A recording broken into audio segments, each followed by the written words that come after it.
What's up? What's up? What's up, everybody? How y'all doing? How y'all doing? How y'all doing? Happy Saturday, coming to you with an impromptu live. This was not on the schedule, as you guys know, because I usually go on Sundays. But as you're looking at the title, as you're looking at the thumbnail, I was just like, I had to jump on here and say hello to you guys and talk to you about these topics. So happy Saturday to you. I'm glad all of you are here. Thank you so much. I really do appreciate it. I really do appreciate it. I see that we already have 17 people in the YouTube chat. We got 2 people already on Facebook. So if you are on Facebook and you want to come on over to YouTube, where majority of the party is, come on over, and I really would appreciate that. And also, like I told you guys last week, I'm not going to be having a show tomorrow because that is the Oscars. And so I was just like, I may do something, I may not, but I wasn't entirely sure. And so I'm just here to let you guys know again that there will not be a show tomorrow. But I was like, I got to give the people something, and so I decided to jump on tonight, just to talk, some Mortal Kombat, talk some Invincible, episode 7, Falcon and the Winter Soldier, or Captain America and the Winter Soldier, as it now is, it should be properly titled. And also the Captain 4. Did I just say Captain 4? Captain America 4 news. So right now I am coming to you live on YouTube at Just My Opinion Reviews, on Twitch at Just My Opinion Reviews, and Facebook.com/Just My Opinion. You can also follow me on social media at Just My Opinion 84. I may be riding solo tonight. I don't know, because I let all of my people know at the last minute that I would be doing this. One individual said they may be able to pop in for about 10 or 15 minutes. Somebody was like, hey man, I can't do it tonight. And I completely understand it. I completely understand, Saturdays are your Saturdays. So Support Gaming, what's going on? You said you liked the movie. I'm glad. What's up, Support Gaming? And Breslin Howard, been waiting on you guys. Thank you so much. That's very, very flattering. And again, it may just be me myself. And guys, let me know how the audio is. Usually I can test it with some people, but like I said, I am solo right now. And so yeah. Hold on one second. Tyler working on Kombat. Oh, good. And so I sent this out to a few people, and they're just now getting back to me. And so Derek Thorpe said it was an okay movie. And most likely, guys, we're going to save the Mortal Kombat spoiler talk until the very end of this little show. I don't know how long we'll be on here. Shintori Wilkins, hey, how you doing? Hey, how you doing? Kay the Bookworm, what's going on? Thank you so much for being here. One Journey, make it count. Thank you so much. Welcome, movie night chat. Yes, yes. Late night creep edition. Well, let's take the creep off. Late night edition. Late night edition. Invincible, so sad. So sad. Yeah, it's crazy. 5 out of 10. Honestly disappointed in the way this movie turned out. Well, we're gonna talk about it. We're gonna talk about it. We are going to talk about it. What's up, Derek? How you doing? Hey, how you doing? Anthony Mazzano. Who else we got in here? Zia Latrice in the building. What's good? Is your brow bleeding? Yes. Yes, it is bleeding. I don't know if y'all can see that, because sometimes when I talk about stuff like that, y'all like, B, I didn't even notice. So right, but my day was going great. My brow is bleeding. I'll go ahead and tell y'all what happened. Right before I went live, I was like, let me put some clothes in the dryer. So I tried to open up the door to get into my washer room or whatever, my little section. And the whole goddamn door fell off the hinges and fell and bust me right in the head. It hit me here. It hit me on my lip. My lip is bleeding a little bit, and it hit my tooth. And it damn near knocked my ass out. It did. So I was pretty pissed. I had to sit down and collect myself for about 10 or 15 minutes. And like, do I want to do this live? I was like, yes, I've been putting all this together, so I have to do it. And so, man, I guess my eyebrow is really coming through with the blood, because y'all are letting me know in the comments. So, yeah, I tried to stop it. I don't have any of those butterfly Band-Aids or whatever. You know, this is, well, I'm not really embarrassed. I'm not going to say that, but, you know, hey, stuff happens. And I was like, well, I could put a Band-Aid on, but I was like, do I want to put a Band-Aid on doing a live? I mean, you know, that's going to stand out even more, and I'm have to address it. So maybe nobody will notice. However, that is not the case, because you guys, I can't talk. I can't open doors. I can't do nothing. So yeah. Amazon, them is good. You good, be everywhere. Happens to your eyebrows. Yeah, big for. Damn, I guess it's out there. Yeah, I bust my head I bust myself in the head with the door to my washer and dryer. So sorry about that. It happened 10, 15, 20 minutes before the live. You know what I'm saying? So and honestly, I gave Mortal Kombat a 6 out of 10 because it's basically a popcorn flick. Storyline was okay. It was meant for the action, in my opinion. Well, we're going to talk about it. Let me just address a few more comments real quick, and then we can go ahead and get this party started. Okay, didn't like the movie. Good review. Thank you. Oh no, I know. I know, Zia Latrice, this sucks. Are you laughing at me? A little bit. Wow, you're strong like the Hulk. I wish, man. I wish Falcon and the Winter Soldier has made major impact on the MCU, and now Captain America 4 movie is coming. Yes, that's what we're going to be talking about first. You lying, hello? You don't punch yourself. No, man. I know you're just joking. I don't got no Vaseline. You probably like, how you black and you don't got no Vaseline? I don't know. I just don't have no. I don't have no Vaseline. But let me go ahead and get started, guys. And again, I want to thank you so much for being here. This is just a little spoilery talk edition right here.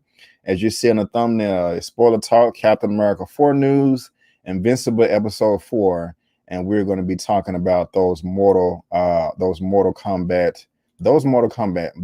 Kombat movie or whatever. So please subscribe to the channel, follow me on YouTube, Twitter, Instagram, and all of that good stuff.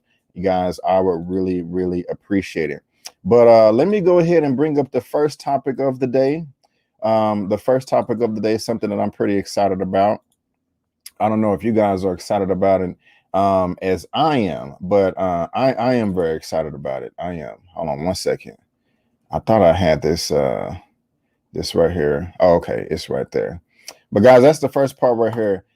Actually, before I talk, let me just address this real quick, because I talked about this on my recap for episode 6 of the Falcon and Winter Soldier. I was like, it's a cool episode, and it's okay and all that stuff. I watched it maybe about 3 times at this point, and I liked the episode a lot better the second and third time around. I like it a lot better. I mean, it still has some problems. I am not a fan of the Sharon Carter thing, with her being the power broker. I'm very disappointed with that. I think that was kind of some weak writing that they did at the very end, or actually just throughout the whole show.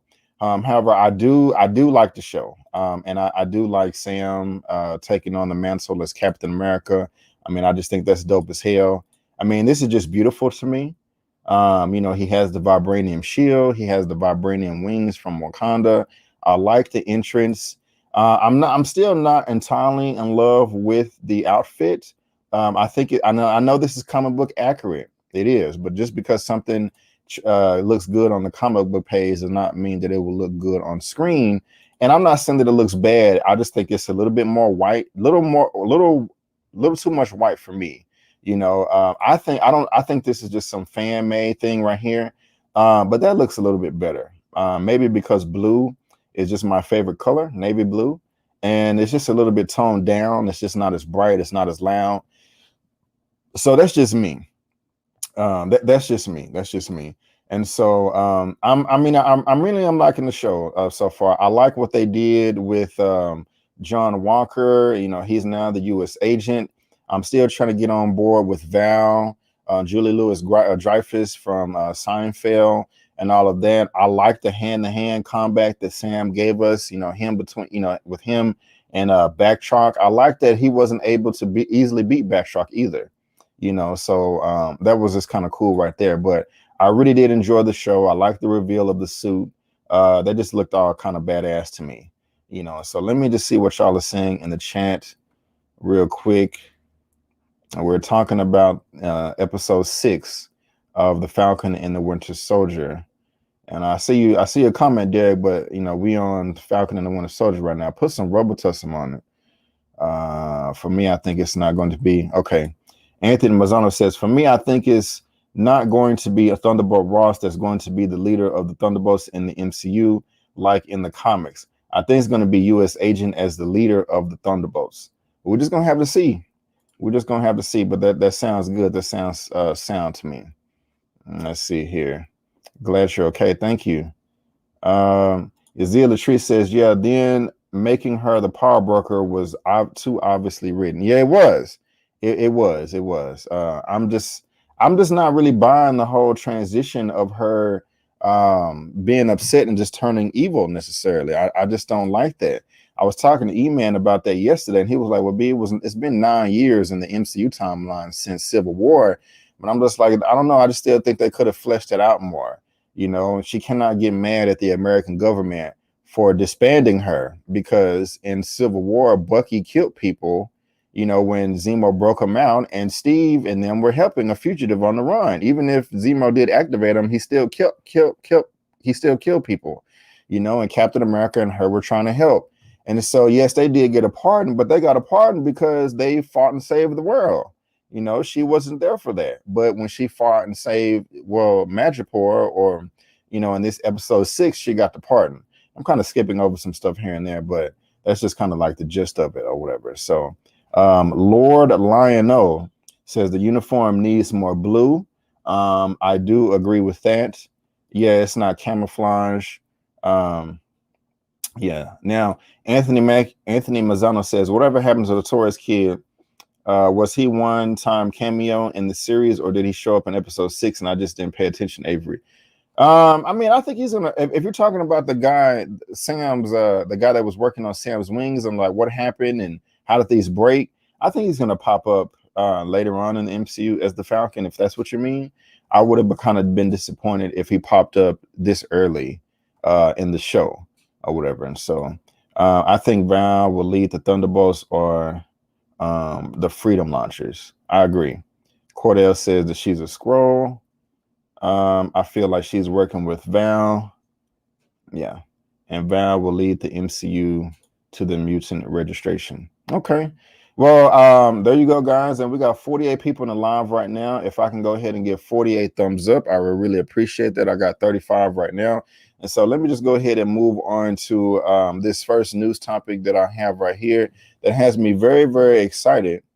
And just give me one. My internet is going a little slower than I wanted to, but that's okay. And guys, that has to do with Captain America 4.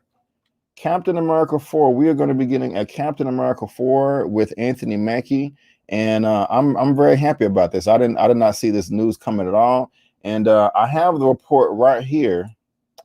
I thought I had it right here. Just 1 second. Oh, 1 second. All right. So yeah, I have the report right here from the Hollywood Reporter.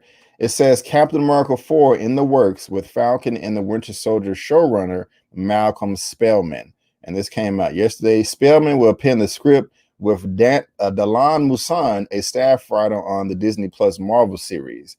And Malcolm Spellman is picking up Captain America Shield once again.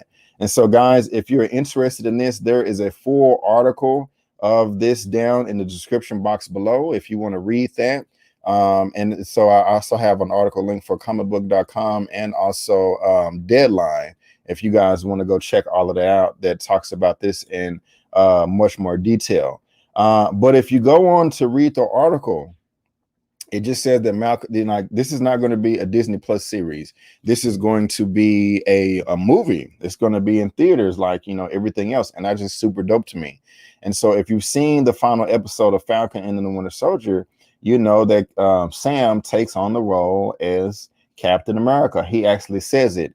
And now there has been some mixed reviews about this season finale. Y'all just heard my thoughts on it. Some people thought it was cringeworthy when he called himself Captain America. Some people didn't like the suit. Some people didn't like Sharon as the power broker. Some people did not like, the flag smashers. But, hey, everything is subjective. And I loved it overall, as y'all just heard me say. And I'm really, really happy about this, him being the new Captain America and also getting his own new movie. That's just dope as hell, especially with me being a black man. I'm here for it. I am really here for it. I'm really here for it. And so what do y'all think about this? Are y'all happy with this Captain America 4 news? Let me know down in the comment section below. I really want to know. Are y'all happy with this news? Are y'all happy with Malcolm Spellman as the writer for this as well? Because he's coming back.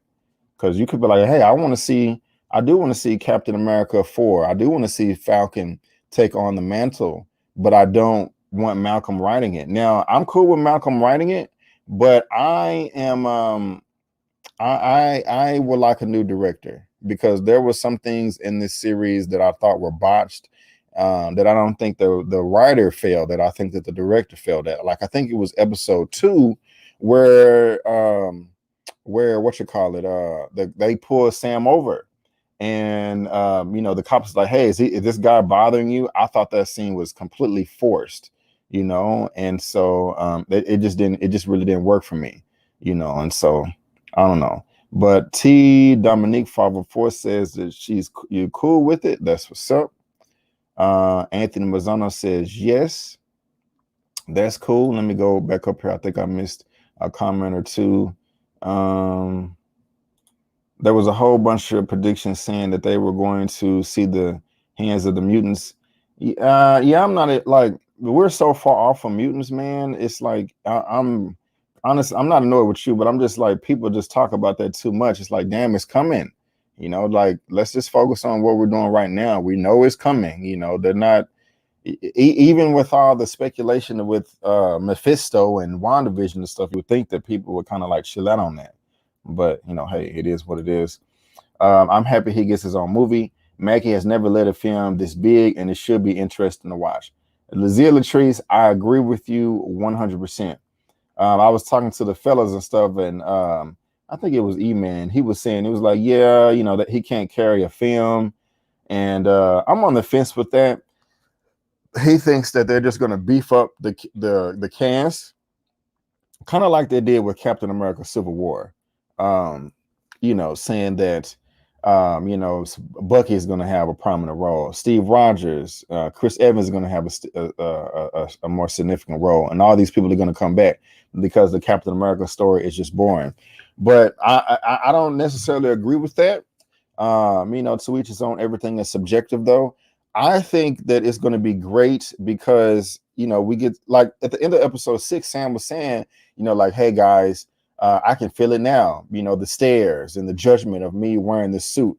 And so if that alone is interesting enough to me, and then on top of, just taking on the next new villain in the Captain America lore. So that's cool right there. Yes, as long as they let Sam as Captain America. Of course, you know, and as we can see right here, he is Captain America. He is Captain America. So that's dope right there. Derek Thorpe says, remember the Flag Smash was just one man, but was turned into a group much better. And Falcon and as Cap is good, so it can either bring back old Cap or help Sam's story. Right on. Joni says that they love it. She loves it. Big Cannon, but you have to keep in mind that they had to change everything because of the pandemic. Yeah, but you know, and I heard that too, but as we was talking about yesterday on Lamont's channel, that shouldn't really matter, you know, like for a writer, like you can always write. I don't know. I mean, I'm not a producer, but I'm not mad at you for thinking that way. I think Disney watered it down. Do you mean the racial elements to that? Let me know.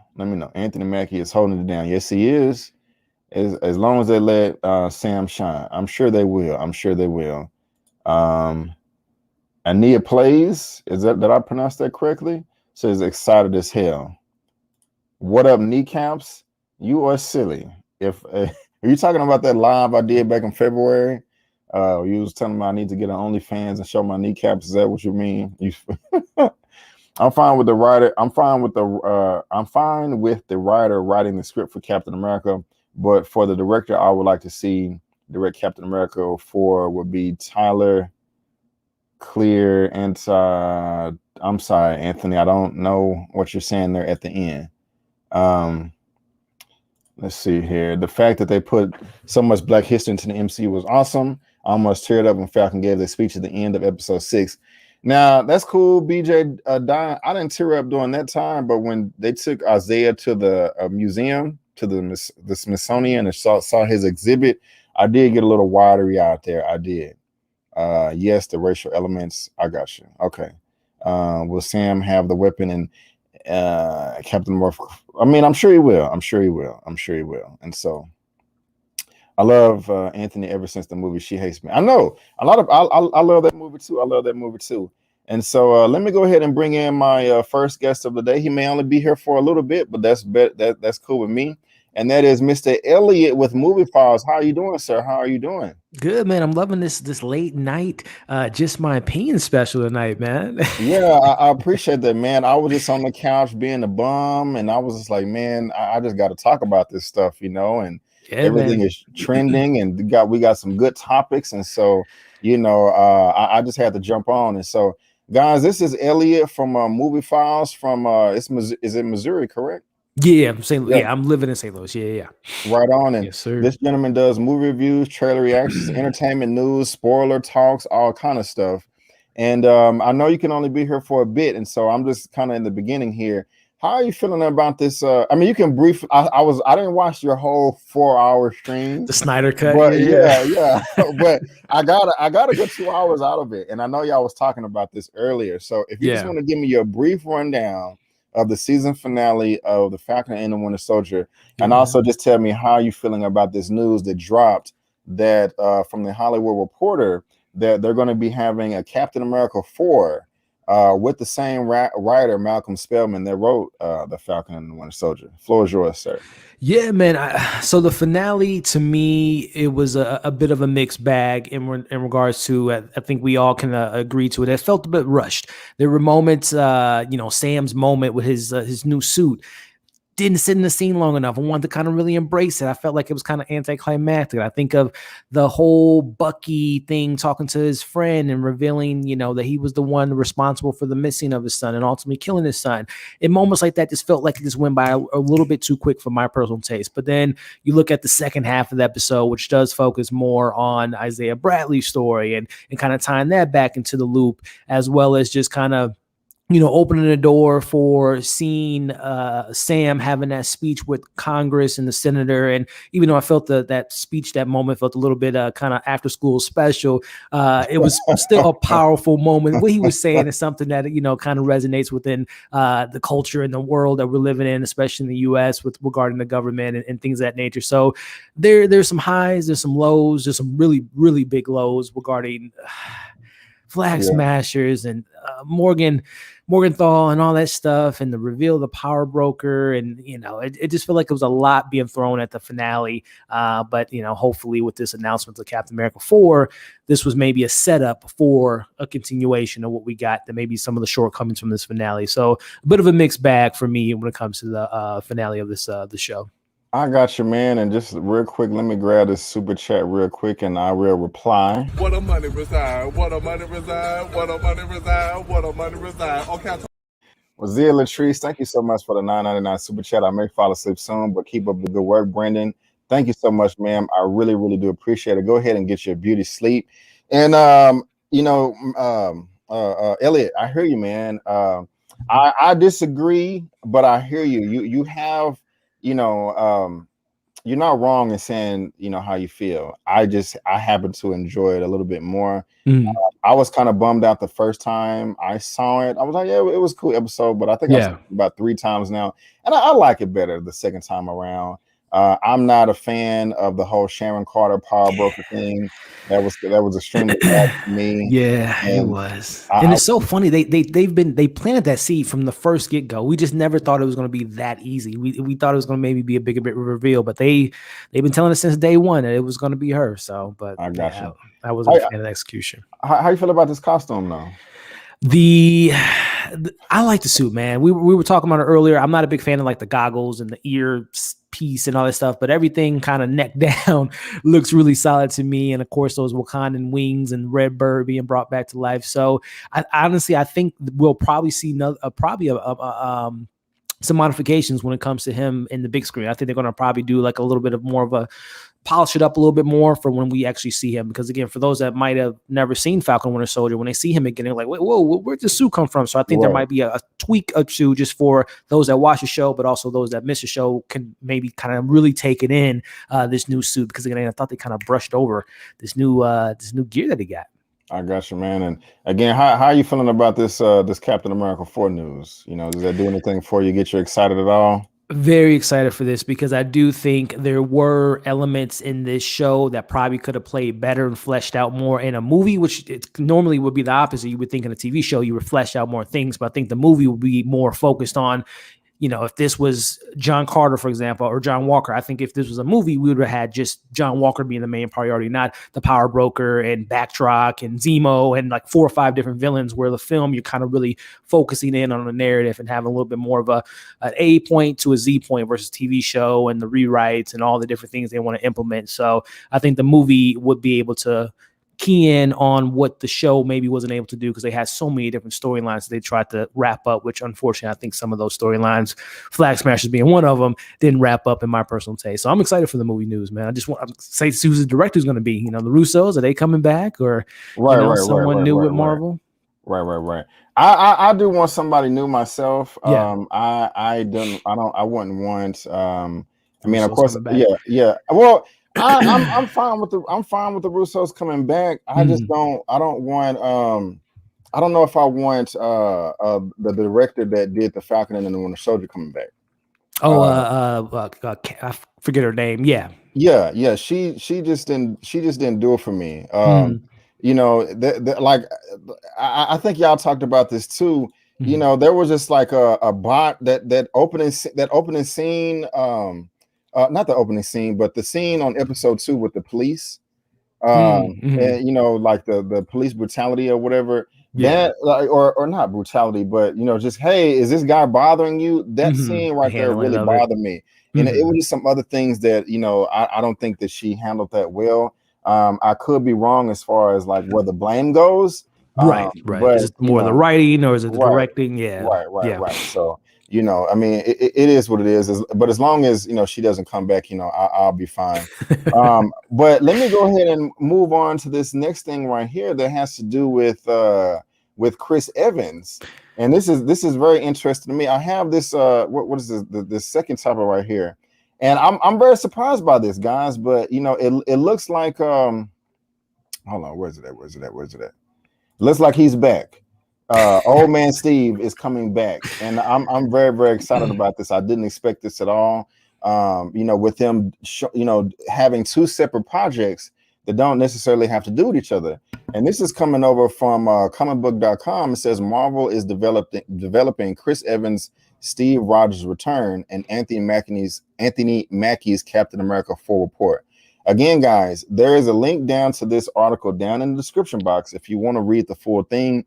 It's not much to it other than what I just said. They are going to be making a Captain America 4 movie and also a separate project where Chris Evans is coming back as Old Man Steve.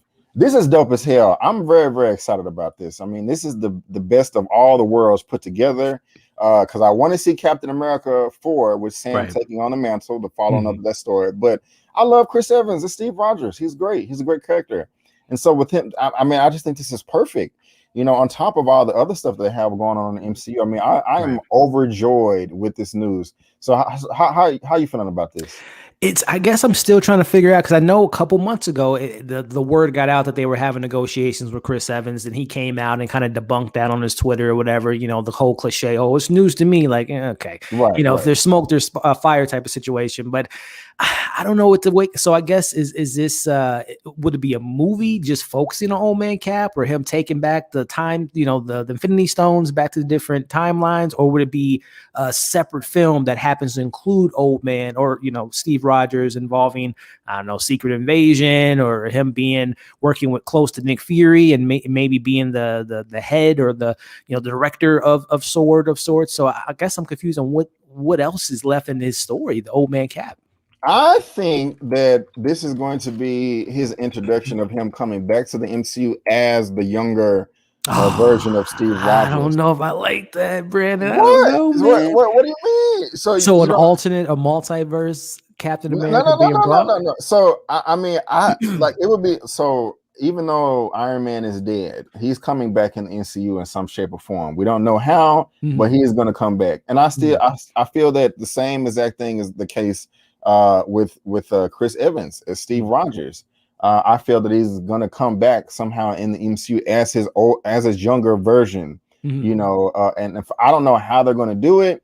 Maybe because he went back and lived his life, and he's an old man now that created another timeline. And it's messing up the multiverse, so he has to go back and unlive those decades and like reverse it somehow because it's jacking up the timeline, it's jacking up the multiverse. Yeah, he got to live his life, but it's messing up all these other things, and so he has to kind of like reverse it and come back to the present day to set everything right or something. I have no. I mean, I don't know. I mean, you're looking like, that sounds kind of crazy. It sounds. I mean, it's like a Back to the Future. So you would say so. He somehow him and Peggy's relationship. He lived out his life, and maybe he disrupted the timeline, and he has to go back to that. Or are you saying, like, for example, when he's living his life with Peggy, there's another story within his life that some Avenger, some character ran into him when he was younger this timeline? I don't want that second one. That seems a bit too much. Yeah. That seems super convoluted. Like, I don't want him living in another timeline. Okay. No, okay. I don't want I don't want that. I want Steve Rogers, Chris Evans to come back in the present day with all of our other heroes somehow as his younger version. And I mean the sky's the limit to me, to be honest with you, as far as they're concerned. They can come up with some way to do that, and would it be his film, or would it be him attached like a co-star, coming into someone else's story, or would it be like a film just centered around him and time travel and whatever younger version of himself? I don't know, man. I'm just you just want to see him back, and I just want to see him back. I just want to see him back because I like Captain America. Oh, I love him. He's my favorite Avenger. Yeah. I mean, his ideals. If America really was that way, great. We know it's not, but I mean, if it was somebody to measure up to, he would be it. That would be interesting. And I guess the question I have for you, Brandon, would it take anything away from Sam? Would this be a whole Ben Affleck coming back in the Flash at the same time we're having a Robert Pattinson overshadowing that Batman? Would it be Cap coming back overshadowing Anthony Mackie being the new Cap? What do you think will be any interference there? I don't think so, because they're two separate projects, Right. Initially, when I was thinking that, like, man, they're not gonna let Sam be Captain America. and they're just not going to let a black man do that. But then they did. And I'm like, okay, they're not going to let him shine on his own. And they gave him a movie now. And I'm like, wow. Yeah. And I'm like, okay, Steve Rogers is going to come and take back the mantle and not give Sam that much shine. But it's like, no, more news. It's a completely separate thing. And so I don't think that he's going to come and overshadow him. Sam because of those projects. I don't think people will revolt, but I think that they would disappoint a number of fans that way. And I mean, even though I want to see Steve Rogers back as his young self, let's continue to miss him for a while. Let's not. Let's not turn him into an old man and then just bring him back, as his younger self the next episode. You know what I'm saying? Like, we're in 2021. I wouldn't mind if young Camp didn't come back until 2024. I mean, I think it will warrant a bigger box office. You know what I'm saying? Because we've been longing that long, for him to come back. So that's cool right there. And Captain America 4, we got Malcolm Spellman, the writer. And again, guys, if you haven't seen it, I did get lucky and I was able to talk to Malcolm Spellman and Anthony Mackie. So if you guys want to go check out that interview, you can on my channel after you subscribe. And so I like the finale of the Falcon and the Winter Soldier, and I'm really, really happy with these two new projects that we have coming up. But let me now, I know you've been talking about this show for the longest, man. Right here, this next topic right here. I'm late to the party. I'm really late to the party. But I'd rather be late than not show up at all, man. Than not show up at all, because this right here is just freaking amazing.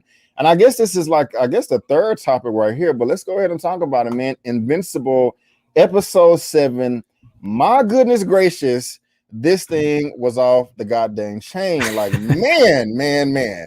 I saw so many people talking about this, man, for like the longest, and I was like, I need to get on it. I heard it's good. I binge watched the first 4 episodes because I didn't start to then. I was like, man, this is a good episode, but I just didn't get around to talking about it. But now I have to, Elliot, because this show is amazing. It's titled dude. We Need to Talk. So this is a perfect episode to talk about it too. Yeah. I'll let you go first, because this is the first time ever on my channel I'm talking about this. But go first. What do you think about the show? What do you think about this 7th episode, man? The floor is yours. So comics, as a kid and kind of as a teenager, I was big into comics. And unfortunately, life comes around. You get jobs, you get girlfriends, and kind of things get, put on the side, stuff that you grew up with. So I haven't been a comic book reader in quite a while. Every now and then I'll dive into it, check out some old stuff, read some new stuff. But for the longest time, I think this has like a 15-year run. For the longest time, people say, hey, if you love comics, you love a good superhero story, some brutality stuff, you love The Boys, you should read the comics of Invincible. I'm like, okay, I'll read it. I'll check it out. And I never got to it. But then I heard the news about 3-4 years ago that the plan was to do a movie, to do a show. And I'm one of those people where I would like to maybe experience the TV movie first before I dive into the comics. I don't want to get spoiled. I don't want to expect certain things. I want to go in as fresh as possible and then maybe revisit it after I watch the movie or the show. So this show, man, is so fantastic. Like, it is literally The Boys, just an animated form with a more of a focus on the character development, more so with the superhero journey. I mean, the resemblance of Mark's story to Peter Parker, how he has to balance his teenage life, his best friend, his new girlfriend, all that stuff, the teenage angst that's going on and done kind of properly, really kind of showing what a teenager goes through at that age. And then you put on the back burner or put on the side, he's a superhero and he has Superman as his dad. And what does a dark Superman look? I mean, literally the show, so much depth to it, so much. The action is next level. I don't watch a lot of anime, but there's moments in the show where I'm just like, that looks like a Dragon Ball Z moment and just big moments going on. And I love that they do not hold back the punches, like splitting people in half. People's head getting split in half. Like, this is right up my alley, man. I love this show. Right on. And you just made me smile, man, because you said Dragon Ball Z. Oh, you know what I'm saying? So I guess you are a fan of that. So when they start bringing Super back, I'm gonna have to do some live shows and bring you on, man, because I can't wait for it to come back. But like you said, man, our anime is cool. but I'm not like a big anime guy. I don't know if you've seen OneTakeBigDog come on my show, but he's really big into anime. He talks about a lot on his channel. He's been trying to put me on, but this really right here is just grabbing my attention. Yeah, and like you said, man, it does have those Dragon Ball Z elements, and that's one of my most favorite shows of all time. I love the violence. I love the gore. I'm still shocked with the way episode 1 ended, because I had no idea, and that's just so cold-blooded. And I'm really impressed that this Guardians team that he executed at the end of episode 1. Is basically the Justice League, and he is Superman. But it still feels so different with the way they wrote and animate the show, and that's just really impressive to me. Even just the little details. They don't really ever say his name. The first time they say his name, they don't say it. The title card pops up. Like, I am, and then creative, and I like that. I even like the way the episode ends. You think the episode ends, it shows you a little bit of credits, but then there's like another stinger or post-credit scene or something like that. The animation is something I've never seen before. It is freaking amazing. And I just, it's like one of the bloodiest things. And I'm embarrassed to say this, but I'm not caught up on The Boys. I'm still on episode 2 on season 1. And I know I need to get on it. I'm into it. I don't know.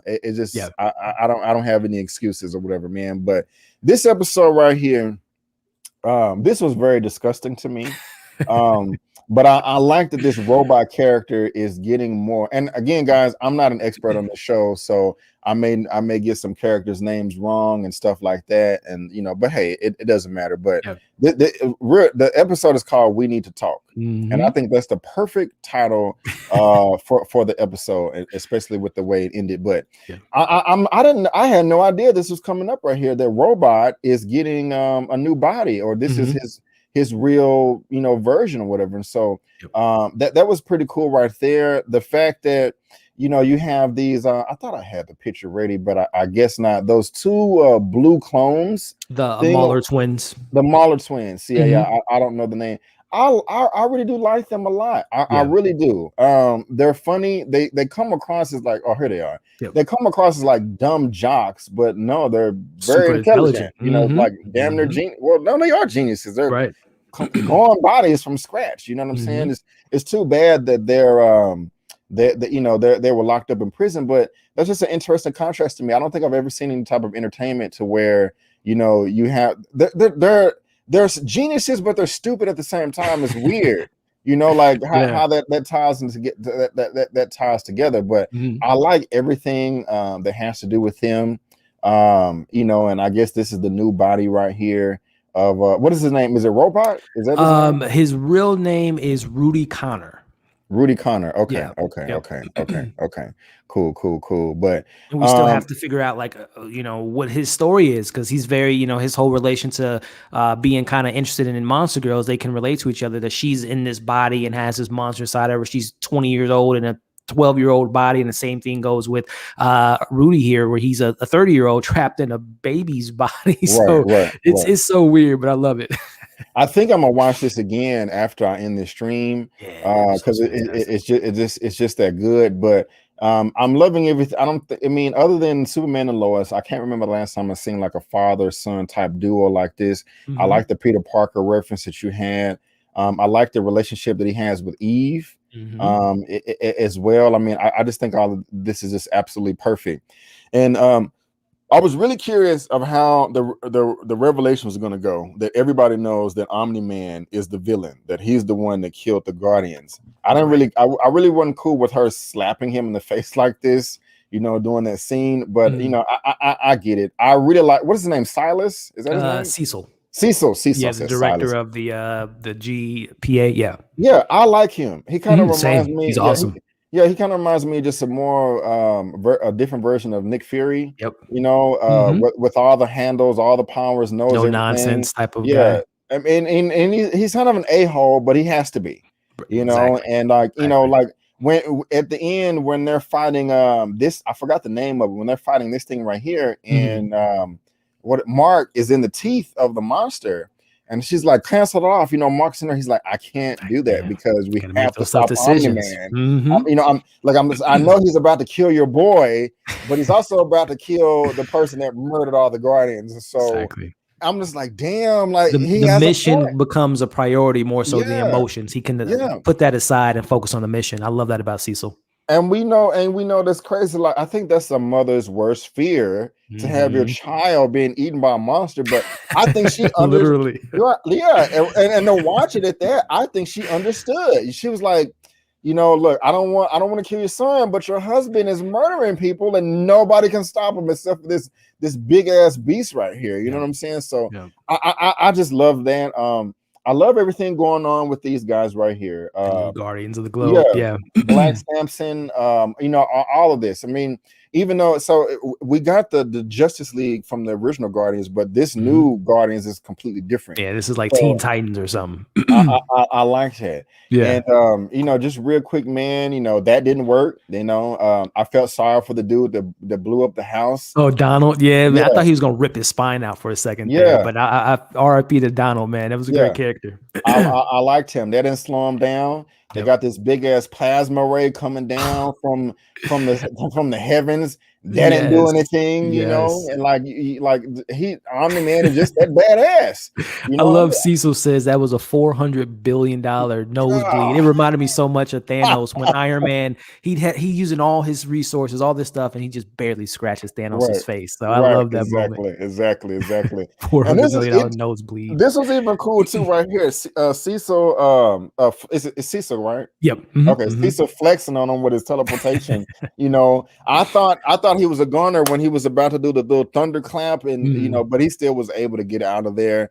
And they're just throwing everything at him. These little soldiers right here, the little zombie bots. Yeah, the little zombie bots. That was I like, and they were pretty strong because they were giving it to him. Yeah, it was 3 or 4 of them. They was giving it to him. You know, one of them almost killed Mark in the last episode. And so and I love that connection from the last episode, because if you remember Cecil, when he, you know, took in DA Sinclair, he had said that, you know, that's what I love about Cecil. He gets the job done, even though we know that DA is this serial killer robot making, you know, people aren't using their full potential. He sees the potential in DA. So he actually hires him. You know, he still has him under his control, but he's like, hey, I need you to build me some robots and take on Omni-Man. So I love that Cecil didn't just throw that character away or lock him up. He's using him to his advantage, which is another reason why I love Cecil. It doesn't matter if you're a good guy, bad guy. If you can help me get this mission done, he's going to put you on the team. Right on. I love an Omni-Man is insane. Nathan the Sin. Yes. This comic is really good and it's fun to read. Yes, it is. I like the tone of the power. It's really done well. Yeah. Let's see here. Omni-Man is powerful, but wait until you see his planet where he comes from. And Cecil can make the tough calls. Exactly. Yes, he can. Yep. And so, like I was saying, guys, and you know, I forgot the name that they call this thing right here. I know they said like bring out the Hail Mary, but I don't know what the actual name of the creature is. But they say get the Hail Mary out of the ice and right to work. Yeah. And you know who was just pissed, and I loved it. This cat right here, man. He was immortal, upset. Immortal, man. Ooh. Yeah. He woke up mad, boy. He was like, "Oh, you betrayed us! Bring me Thanos." Yeah, that's exactly. Man, there you go. Right? Like, I love this guy, Elliot. Man, like, look, follow him on social media. It's on the screen. There's a link to his YouTube and all his stuff in the description. And again, guys, like, you know, he's part of the fam now. Movie Files right there. He's about to hit 12K. He's about to hit 12K on them boys. He's awesome. 11.9. So that's what's up right there. He talks about a lot of the stuff I talk about and so much more. You know what I'm saying? So again, I really do appreciate you being here last minute. Oh, no doubt. But and I'm trying to. I know you got to go. No, but, you're actually fine. My change of plans. Like, we're good, man. We're good. Yes, we're good, my friend. Because we're finna get to over the Mortal Kombat, and we got we had 100 people, but the 6 just left real quick. If everybody can please give me a thumbs up, that I would really appreciate it. Thumbs up. Also, guys, a lot of y'all be leaving in the comments and DMing me saying, Brandon, I don't get alerts when you're doing a live. I don't need, like, click the notification bell, okay, guys? Click the notification bell right here so you can get all of the goodness when I'm doing a live, when I upload a video. And back to Invincible real quick, just closing it out. He was laying them haymakers on him. I Ooh, understand yes, he how was. upset he was. Yeah. I mean, I get it. But he probably should have tried to regroup first and be like, okay, I just got my head knocked off. Let me just not rush in here first and Yeah. get the same thing done to me again. You know what I'm saying? Mhm. So let's see. Good evening, be Avery. Just my opinion. And Elliot, movie files. Yes, yes, yes. So I mean, how you feeling about this final fight between him and Immortal?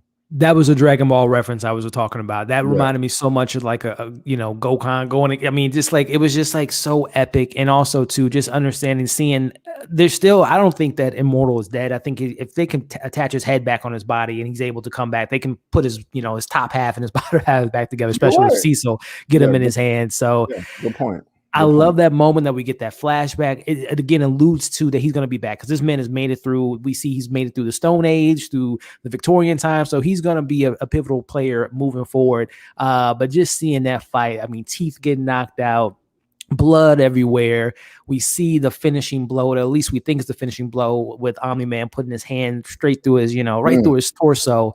And then even Immortal still got a little bit of fight at him, goes for the eyes, but ultimately, I mean, Omni-Man was slicing people up all episodes, splitting people in half. I don't know if that was like a metaphor for this episode of like him splitting his family in half, because literally he split like 5 Ooh, people look in at half. you.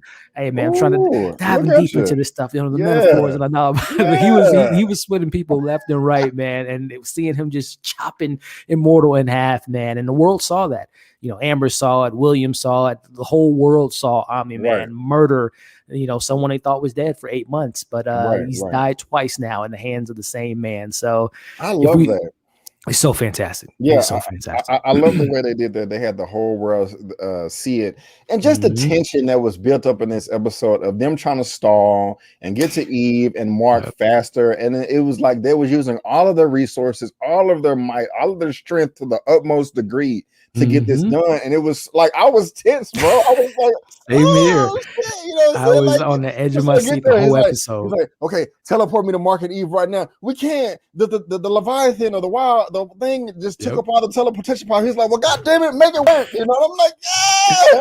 That, ladies and gentlemen, is what you call stakes. That is actual stakes. Yes, that's how you build tension, and they do it so well, man. It's like, do you know how many episodes we're getting of this season? I have bad news for you, Brandon. Next week's the finale. No! Next week is the finale, my friend. 8 episodes. episodes. I wanted you to say like, we get like 16 episodes. I was like, yes. Damn. I done slept on this whole. All the recaps I done missed, man. Damn, Gina. Damn. Okay. Well, let's see. But luckily, I will say this: with it being animation, it's much different than live action. So they might do we might get this, the second half of part 1 or season 2, maybe later this year, top of next year potentially. So that is a good thing about animation. They probably shot like 5 seasons worth of episodes. Yeah, man. Hopefully, fingers crossed. I hope so. Yeah. Nary21 says next episode got to be the showdown with him and his son, and based on the comics, he beats his son. Oh, don't be putting no spoilers up there, man. I don't know. I don't want to get nothing spoiled. Hold on. You ever just give me 1 second. No, get link for live video before you go live.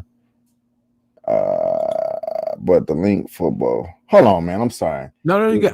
I'll take. While you're looking at that, man. Again, let us know in the chat what you guys thought about this 7th episode, man.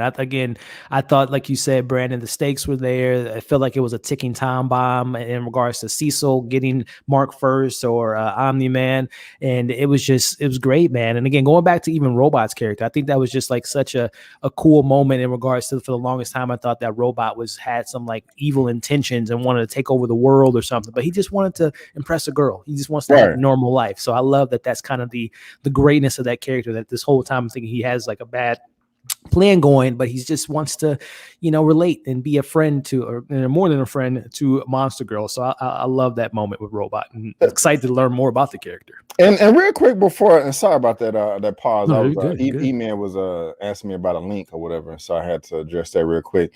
Now, how do you feel about what you call it, Amber and her being dismissive? Like, I know you're a superhero. I'm like, wait a minute.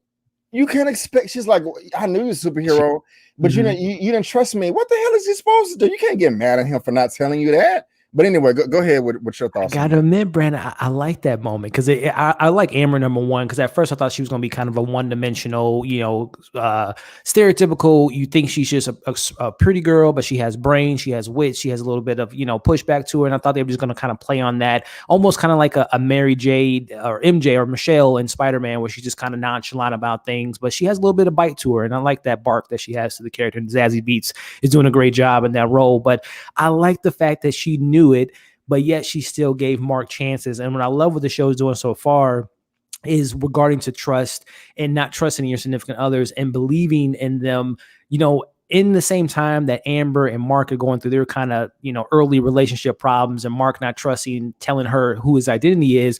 We have the same thing going on with Mark's parents, right? With Debbie and, Omni-Man Nolan being married for 20 years. You would think Debbie's like, we've been married for 20 years. You've been this superhero, the father of my son, and you can't tell me this truth, even if it's a dark secret that you're holding. So I love that this show is showing the parallels of the Grayson men in the house not trusting their significant others. So I actually like the moment of Amber knowing that he was, invincible, but she still was giving him a chance to be like, Mark, just tell me who you are. Really open yourself up to me. So I actually like that she, wanted him to tell the truth, but he just kept it, a secret for the longest time and was being, a bad boyfriend and a bad best friend to William too. Because William, his boyfriend got, turned into a zombie last week, and Mark's not there to, lean on his shoulder as Mark would want William to do. So, yeah. And to be honest with you, I'm glad that they showed a platonic friendship between Mark and William as gay and straight, and it's not like weird or anything like that.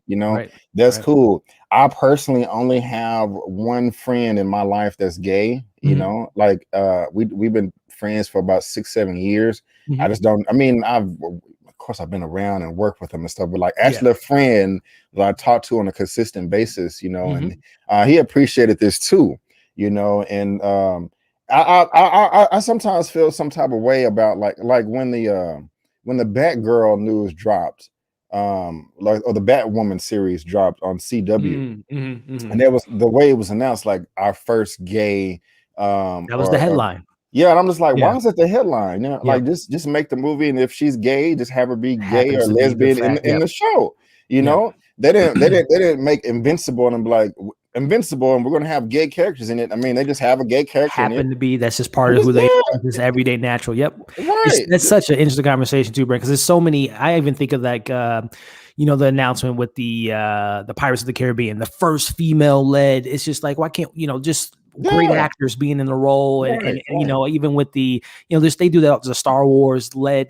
They always, that's the headline. They think that they're being quote unquote politically correct, or some people say they're being woke, whatever. But it's just like, just let it happen, just let it be natural. Which this show is doing a great job of doing. So. It is very annoying, and it comes across like it's an agenda or something. And I like William. He's a cool character. He's funny.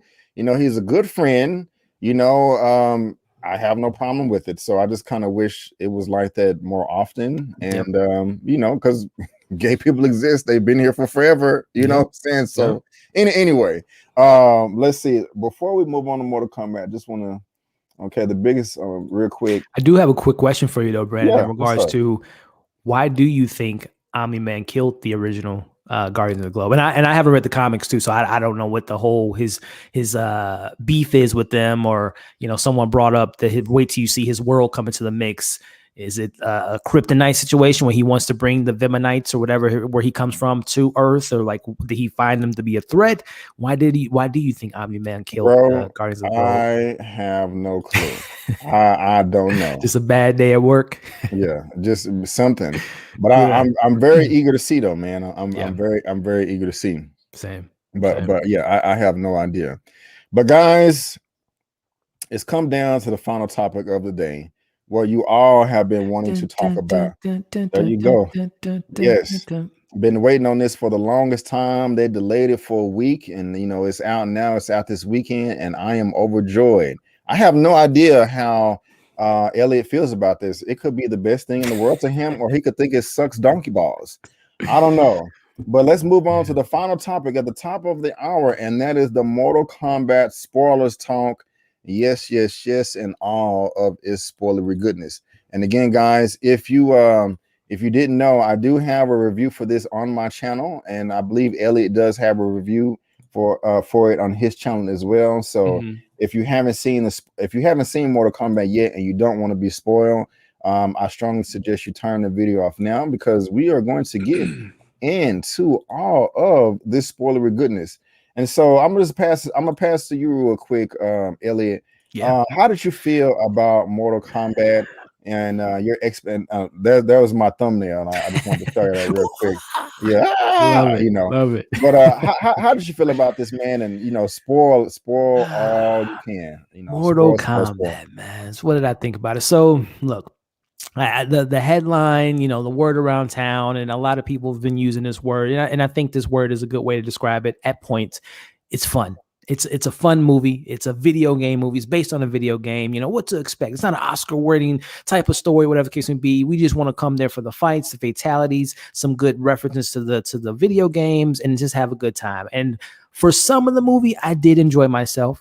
But then when I actually look at it as a movie, so the kid in me loved the stuff that we got in the film. The Mortal Kombat fan, seeing the 95 Mortal Kombat, I don't even acknowledge Annihilation because that movie was garbage. But the kid in me loved this movie. It was so fun seeing some of my favorite characters growing up, seeing some references to the video game, Liu Kang doing the the leg sweep and different fatalities and little one-liners. All that stuff was, the kid in me loved all that. But then when you look at it, you turn on your brain, the logical things, the dialogue, listen, Cole Young was the most unnecessary, whoever idea was to bring in this character to the franchise, to me, needs to get fired or reevaluate their life in regard, because I thought Cole Young was such a waste of time, and everything revolving around that character, minus his connections to Scorpion, was trash. His family, his fighting scenes, his whole spending so much time on him developing his chi and his actual power, which I don't even know. What is he? I don't know even what that was, what that power was. He was Luke Cage or something. I don't know what his powers was, but I wasn't a fan of that character at all. And it was just, I don't know, Brandon. I just wasn't a fan, man. I was trying to have fun, but I just couldn't ignore the dialogue, and it felt so rushed to me. We never really get to take in some of the scenery. We never really get to know who the characters were. Sonya Blade and Jax, to me, were terrible characters. Oh, really? I did not like those characters at all. Okay. Throw in Cole as well as that mix. The things that made the film enjoyable to me was the first half of the movie, focusing on, which I think the film should have focused on a lot more, was Scorpion and the beef that he has with Sub-Zero. I'm taking notes of what you said because I want to. Yeah, man. I wanted more Liu Kang. I wanted more of a tournament and not a practicing match of just sparring off with each other and trying to find their inner powers. All that stuff to me was super uneventful and anticlimactic, and some of the villains, Melina didn't have much to do. It just felt like they were set up. Just a setup. We're going to set up. It's a sequel coming. We're talking about the tournament, but we're not going to have it in this movie. You got to come back to see it next movie. I wanted to love it, Brandon, but I just didn't, man. I had fun with some parts, but I ultimately, the film of it, the script and the plot and the dialogue just wasn't for me, my friend. But it seems like you might have a rebuttal, man. You like I got a Rick, before I rebut, just quick question. So this movie failed to you. You wouldn't recommend it. If you was on Rotten Tomatoes, you would give it a rotten instead of a fresh. Is that what I said in my review is, if you are a fan of the IP, the video games, and you're looking for, again, the fatalities, the fun, the one-liners, some of the cool moments from the video games, you're gonna have a good time. But if you're looking for like an actual, like a good film with good character development and at least a decent script, I don't think this is gonna be for you. So if you're a fan of the IP, I think you'll find something to enjoy from it. But to me, I was just like, wow, this is a mess. Okay. Well, I gave it when I did my review, I'm gonna keep on showing that thumbnail because I just want it's awesome. When I gave my review, I gave it a 7.5 out of 10. However, I am going to change that rating real quick. Not real quick. Eman says Cole Young was there for new audiences as an anchor. He was their eyes to navigate this world. That is true. Get that, but why not just use one of the? Right. You could have used. I agree. But you could have used any other character for that. You know what I'm saying? We could have got to know Liu Kang again. Yeah. I enjoyed the film. Like you Mhm, said, I had a ton of fun. Yeah. It was not perfect. It does have its things that disappointed me, but I watched it again today from beginning to end, and I still enjoyed it, even though with all the crap. I still enjoyed it. Now, there was one character that you brought up, Sonya Blade and Melina. So if I can try to get that picture, well, yeah, here they go right here. Sonya Blade and Melina. Here goes your girl Melina right here. Here goes your girl Melina. Yeah. Now, first of all, Sonya Blade. I like Sonya Blade a lot. I did, to be honest with you. I liked her so much more than the Sonya Blade in the original I'll give 95 you that. movie. I'll give you that. To me, in this movie, she just had more to say. She had more to do. The original, she had a stick up her behind for some reason, and I mean, she came around towards the end, but she just was an ass to me. Yeah. This one right here was much more believable to me with her physical presence and fighting. When she fought Kano, because first of all, I love a woman that can kick ass. You know what I'm saying? She held her own. Right. Of course, we all know that men majority are naturally stronger than women, but But I still like, there are some women out there that can whoop up on some dudes if they train and stuff like that. And for the most part in Hollywood and in an entertainment medium, you know, most women, Michelle Yeoh and just, you know, they can do their thing. I was, what was the Angelina Jolie movie where she was like, I don't mean to, you know, it just wasn't believable. It was Salt. Salt. That was just not believable to me. You know, that and that ties in with the 95 Sonya.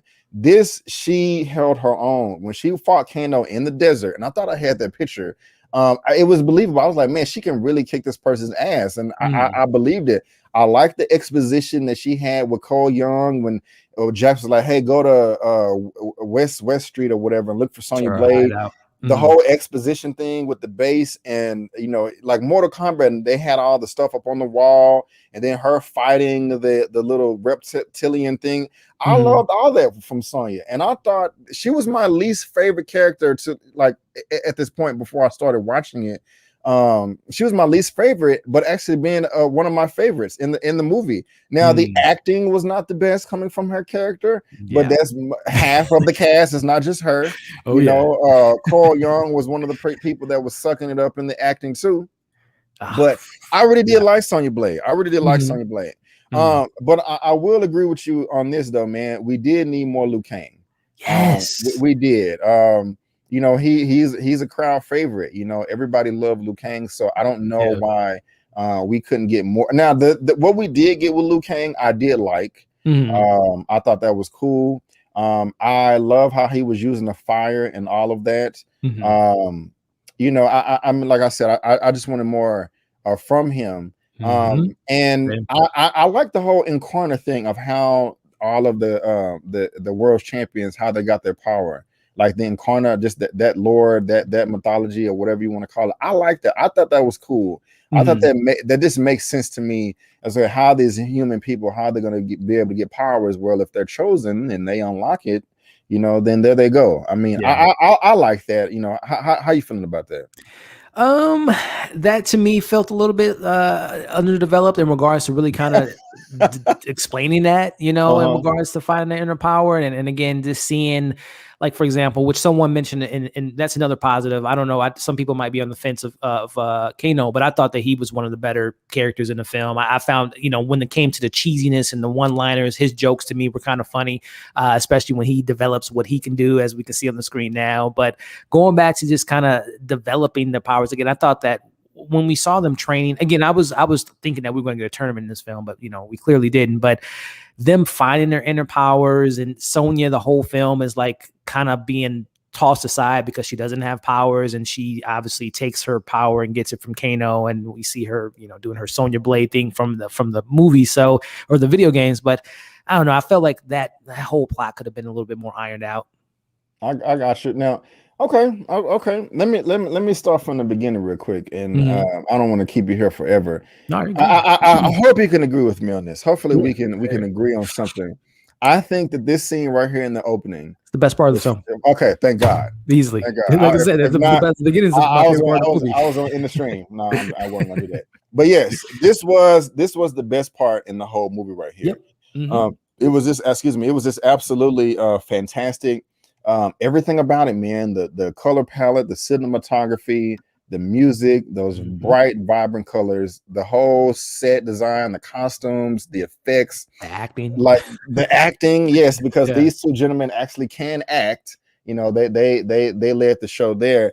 Just even when they was punching, like the bass, and like it was very impactful. You know, I'm pretty sure you know who Tyrone Magnus is. But I was watching his review for this, and he says that he feels like somebody shot this, and then somebody else took control of the rest of the movie. Like it feels like two completely different movies. I couldn't agree with him more. Yep, exactly. Yeah. I agree with that. When this was going down, man, I was like, oh my goodness gracious! If the whole movie is like this, we're gonna have the best thing in the freaking world. You know what I'm saying? Like I'll be watching this thing every day for the next 2-3 months. You know. And so, okay, cool.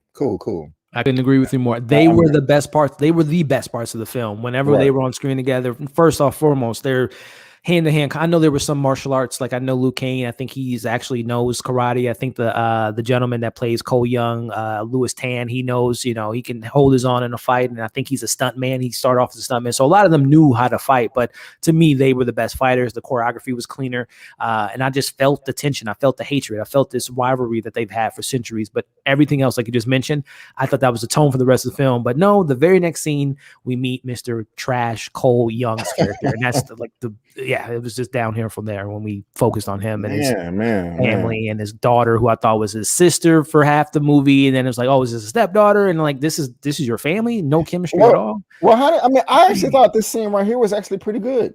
Oh, his the battle, the MMA the fighting. Yeah, I thought that was pretty effective. You know, his acting did suck balls, but it got bad to me. Like it was okay in the beginning, but it got bad towards the end. Like when they went into that little void thing, and he was like, "Guys, we can do it." You know, I was like, "Oh my god!" You do this, and we go here, we could get it. Yeah, I'm just like, who is this dude? Get this someone someone to kill him now. Get him off the screen. Let me ask you this, man. How did you feel about this character right here, Raiden? How did you feel about Raiden?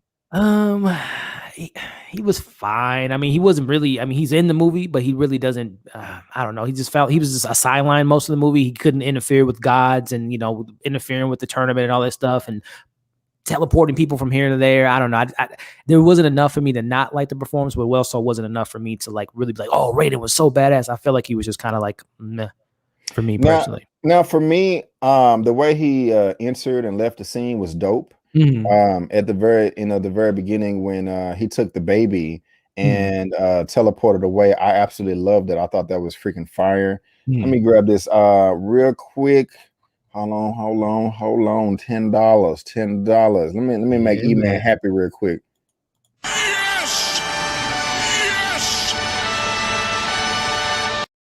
Derek Thorpe, $10. I think Cole Young was put for our point of view, but I really think he thought he was in or on a Power Ranger set. LOL. Yep, I said the exact same thing in my review for the Power Ranger thing. And so thank you so much for the super chat, Derek Thorpe. I really do appreciate it.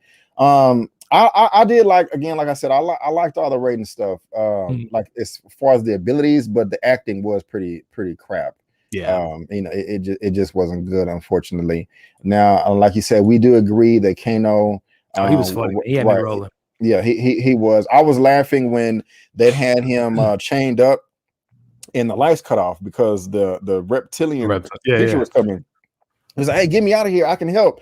And Cole was like, "Just sit tight." And he was like, "Oh, I thought I was going to war soul. I'll just sit here, you idiot." And that was funny. Like. The film needed that type of levity in it, you know what I'm saying? And so I thought that was cool. Symbology, this movie was dope. Rim 17, I agree. Kano and Sonya Blade were good. Yeah. And so he's saying Rim 17 is saying Fact's best part. I think that's from the beginning. The very beginning right there. And so now I'll say there's something that really did disappoint me. I was really bugged off by this is what they ended up doing with Goro. That pissed me off. I mean, you have this legendary warrior that has been knocking heads off for hundreds, if not thousands of years, supposed to be the legend. I mean, when he popped, he made an interest in our world because Shang Tsung was over there, talking about their plan, and then Goro come busting through the door, he's like, Prince Goro. He's like, yes, I'm this is a W now. We about to take this win. Right. And then Cole Young gets his powers, and like this was just stupid, like his little power set or whatever. Oh my gosh. I'm really Shao Kahn is disappointed. But I'm just really bothered how easily he was able to defeat Goro. That's ridiculous. This is one of the things that made me change my rating with how I just like, he broke Goro's arm and then he snapped it. It just like somebody was in like on Facebook, one of these Mortal Kombat fan groups, and somebody was like just livid about this scene, just like, this is Prince Goro.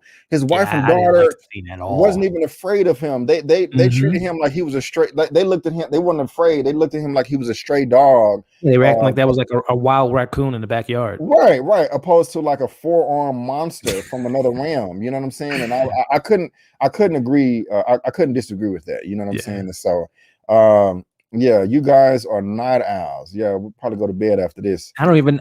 Seriously, I don't even know what is Cole's power. What is that? Like, what is he's a man built of gold, and he has like sticks on his arm. Like, I don't even know what that is. Oh man. Okay. I don't either, man. I don't either. But we can move on from that, man. How do you feel about Kung Lao, man? I like Kung Lao. Again, this goes back to what I was saying. There wasn't enough of the characters from the video game. He was like, it was like almost like a glorified cameo. I don't know why. Again, the motivations of Liu Kang and him, the cousin dying, all that stuff. They were their duo. I wanted more of these characters. Give me more of the characters I enjoyed from the video games and less of Cole Young. Like, I don't understand why they had to put that. He took away screen time from the characters I actually like and were interesting. I don't know whose idea. Again, I get the idea of Cole Young being the point of view, and we're getting it from his perspective. But everything that they brought to that character to me was just a waste of time and took away from screen time. Yeah, man. I gotta say, his entrance when his hat was on the ground and he teleported up, I was like, oh shit! Like, I love that right there. I think he has my favorite fatality in the whole movie when he takes out the I can't think of the back. I think Nantara or whatever. I like they show how ruthless he was because he threw the hat down there and he concentrated. He did the little pose, the focus or whatever, and then grabbed her, and like as he was running her body through the hat spinning, he got his face is like, oh yes, I like that. I'm just like, man, you're letting the blood go in your eyes and your mouth and stuff. You're not, and I like that. So Kano was cracking jokes and stuff, talking about his spinning hat, like, oh, that's Sean Carter and all that. But I thought it was badass. He was dope. It's just not enough of him, unfortunately. Yeah, the thing is, what is disappointing, to be honest with you, that I wish he didn't die. It was nice that we got to see Shang Tsung do a move of him taking a soul. That was cool. But I didn't want Kung Lao to die because he didn't even fight anybody. Yeah. All he did was train.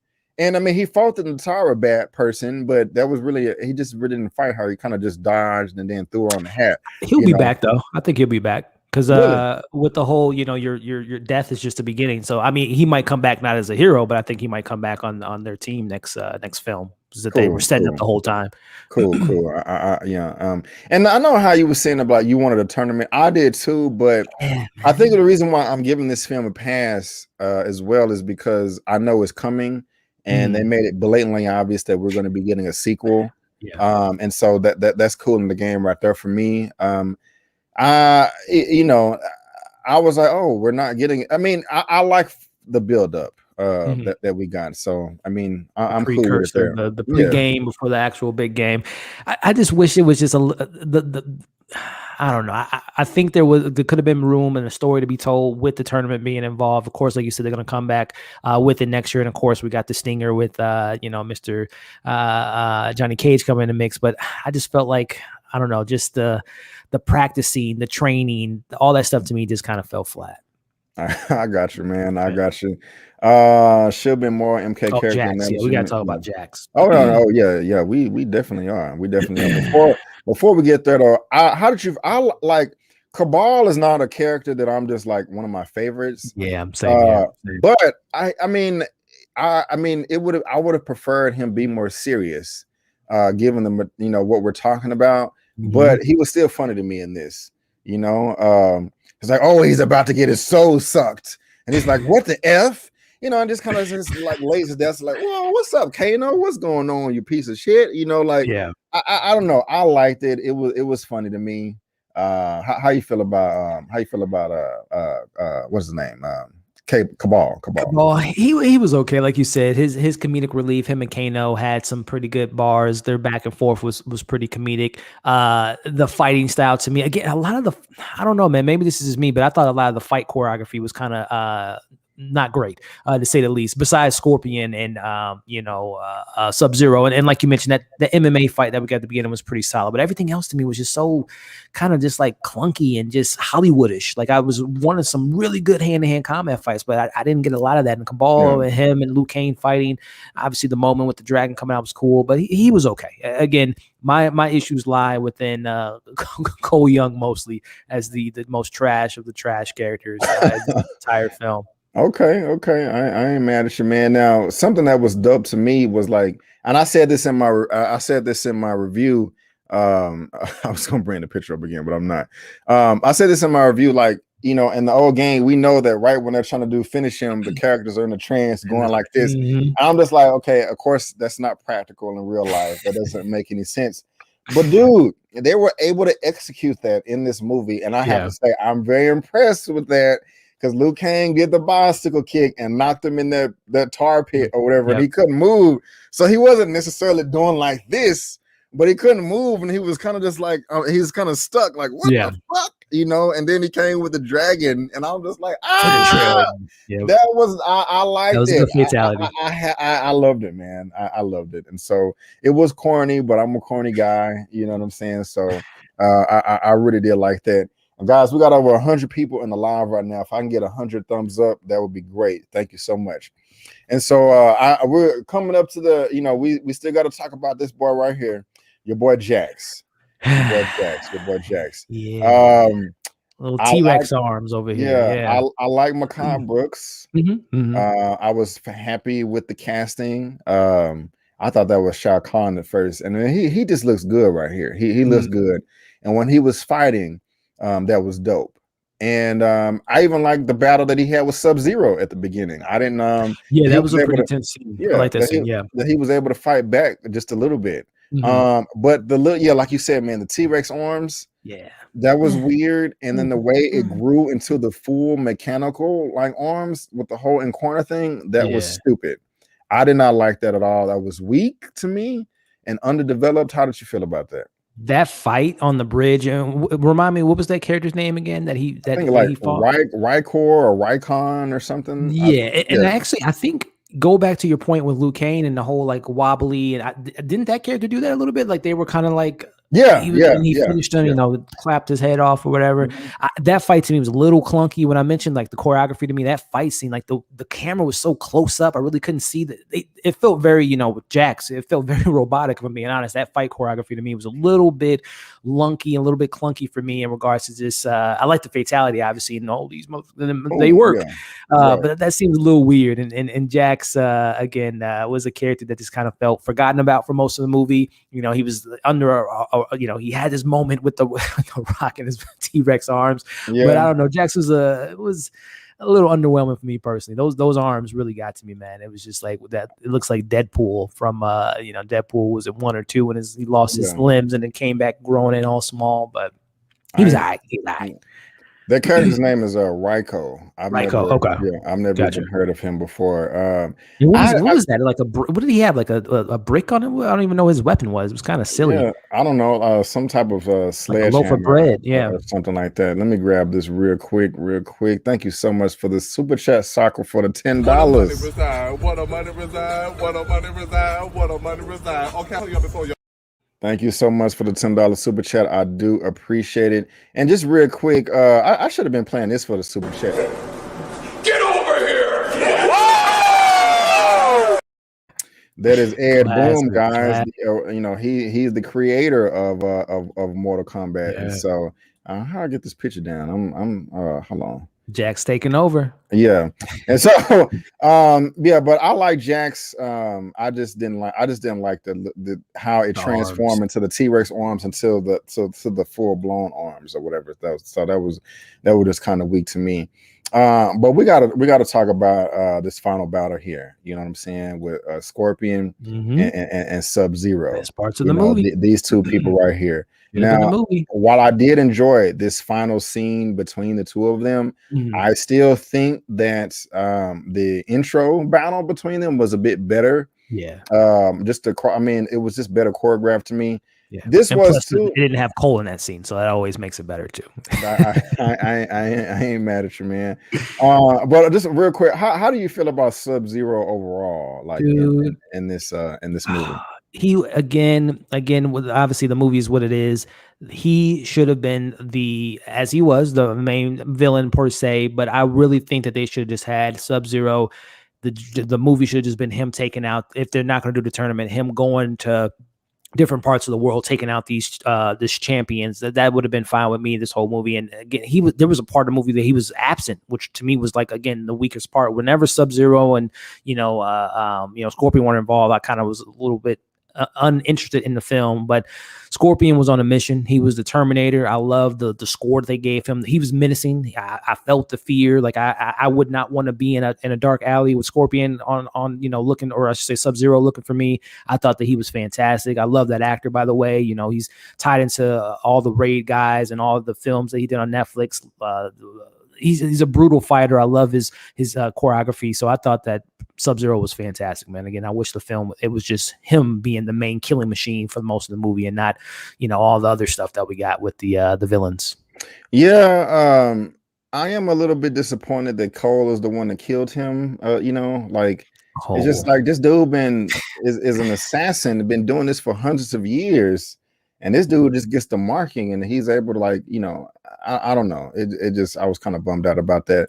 And again, this fight was great, but it just wasn't as good as the first one. Like the soundtrack that they used during this, it just didn't. It didn't hit right for me. It wasn't as intense, as bombastic as I wanted it to. Yeah, I want it to be more epic as well. Right, and I mean, just repeat what you did with the first scene. I don't understand that.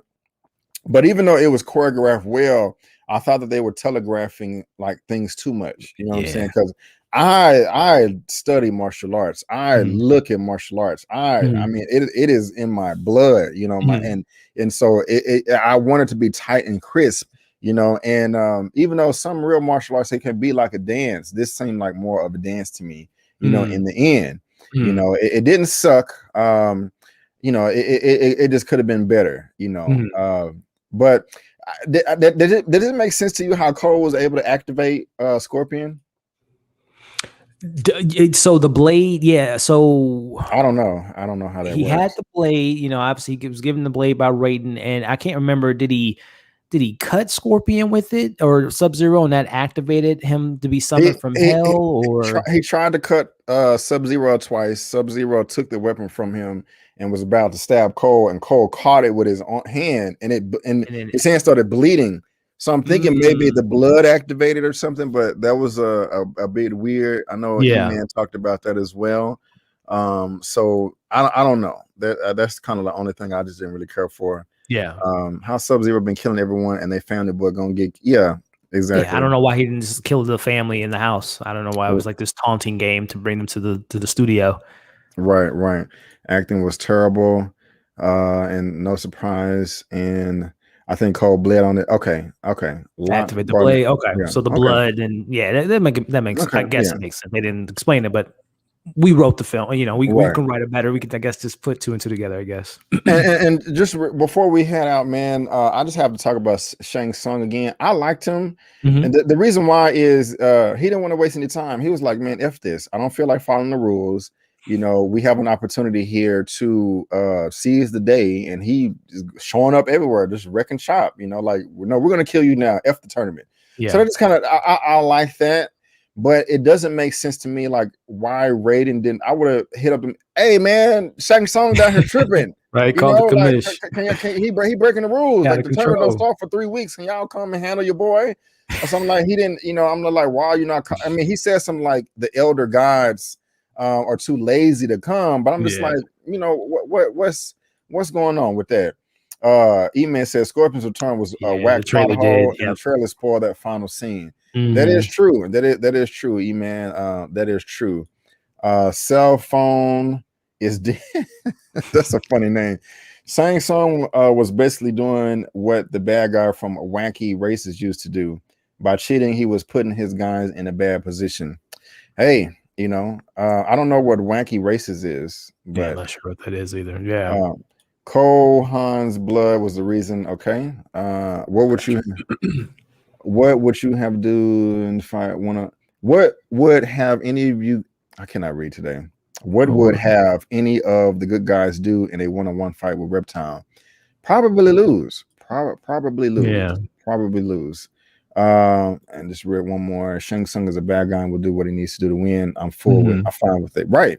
I like that. I like that. So I guess we just, you know, I guess you just won't be watching this no more, you know. Yeah, I'll give it another watch, man. It wasn't, I mean, again, I gave it I'm a point guy, so I do like the whole 2.5, 2 point. I gave it was almost a near 3 out of 5 for me, you know. So it's something, like I said in my review, something I can see being fun, and I can see a lot of people enjoying it. I was just looking based on that trailer, maybe I was thinking that it was going to be taken a little bit more seriously. I thought that the behind the scenes and the stuff that how much they took into account and making this look good and feel authentic and pay homage to the video games and also introduce new audience. I thought they were going to take this kind of newer, more nuanced approach to it.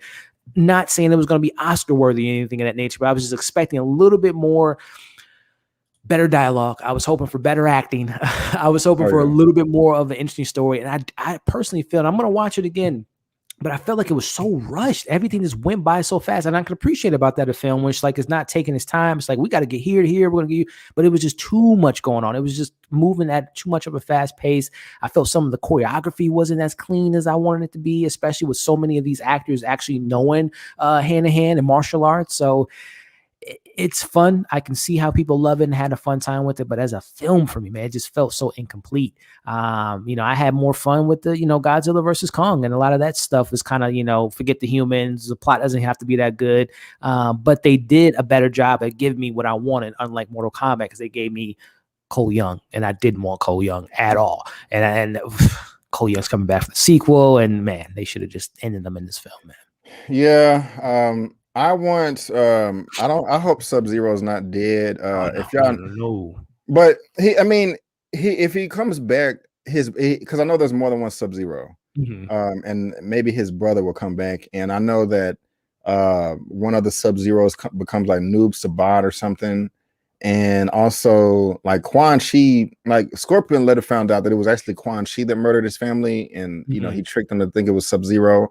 And maybe Sub-Zero and Scorpion team up or something. But I definitely want to see Katana in the sequel, Johnny Cage, Baraka. I want to see a lot of stuff. Let me go ahead and grab this real quick. And I know he wants to see this right here.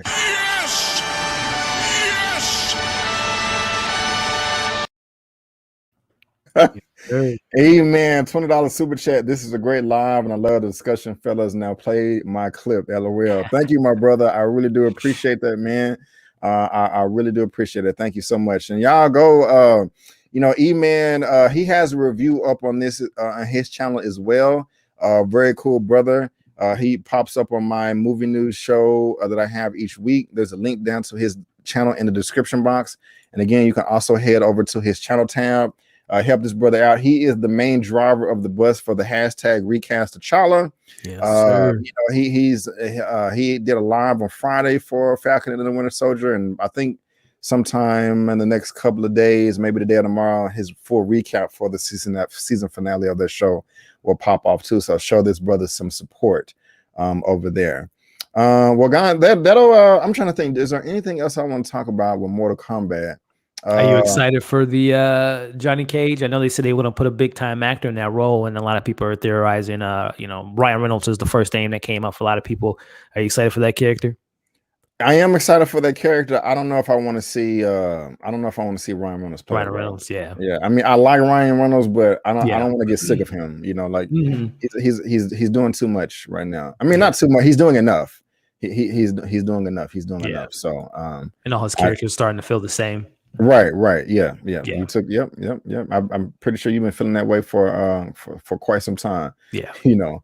And so, well, guys, again, thank you so much for tuning in. I really do appreciate it. That is going to conclude the spoilery talk that we have going on today.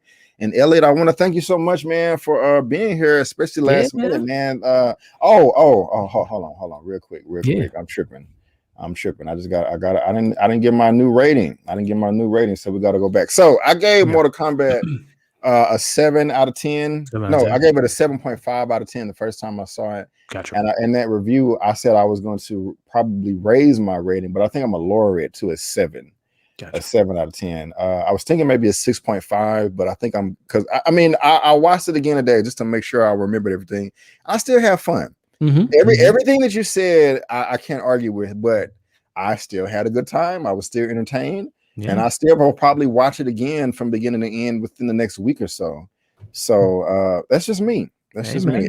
Everything is subjective. It's just your opinion, right? Yeah, this my opinion. But Elliot, thank you so much for being here again, man. Before we head out, just tell the people what you got going on. Like, what are your final words? What are your final words? John Cena, Johnny Cage. I like that. Where's it at? Oh, Super Gaming 2020. Yeah. That's Super funny. Gaming, yeah. So what are your final words, man? And what do you got going on your channel? Yeah, man. Hey, Brandon, I love this this nightcap, man, coming in on Just My Opinion. Super late night. I love it, man. And I thank you for having me on, man. As far as content goes, there's we're done with the Marvel stuff for a little bit. I'm gonna miss the Falcon and Winter Soldier conversations, but low-key will be right around the corner. But in the meantime, we got a couple things to look forward to. We talked about Invincible. We got the finale coming this week. We got a Michael B. Jordan film that I might check out tonight or sometime tomorrow. That looks pretty good. And then there's a lot of stuff to look forward to, man, in regards to the coming weeks. So, for movie reviews, TV reviews, live discussions like we had tonight, and talking about some hidden gems sometimes on Netflix and Amazon and Hulu and all those wonderful streaming websites. I try to cover it all, man. And it's a fun time having a great discussion with the community, whether it be movies or shows. So definitely check me out if you guys like that type of stuff. Right on. And guys, again, there's a link down to his channel in the description box. And you can also head over to my channel tab. Here's his channel right here. And it is on my channel tab right there as well. But guys, again, I want to thank you so much for tuning in. My final words are just thank you so much. I appreciate it. If you're still alive, please give me that thumbs up. Again, there will not be any show tomorrow because the Oscars, and I may put up another review or two about some of the Best Picture nominations.